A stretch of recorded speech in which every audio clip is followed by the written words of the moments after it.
بعد از پیغمبر گپ کلگی گپ است، اما گپ پیغمبر گپ نیست، وحی است.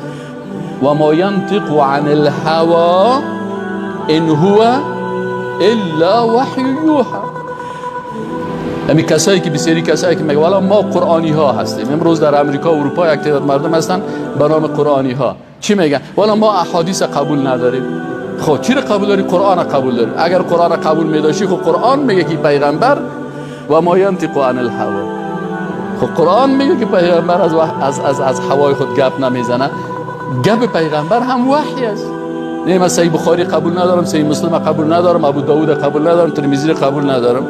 پس وقتی که تو صحیح بخاری و صحیح مسلم و ابو داوود نسائی و ابن ماجه و مشکات المصابیح یا را قبول نداری، به این معنی که قرآن هم قبول نداری.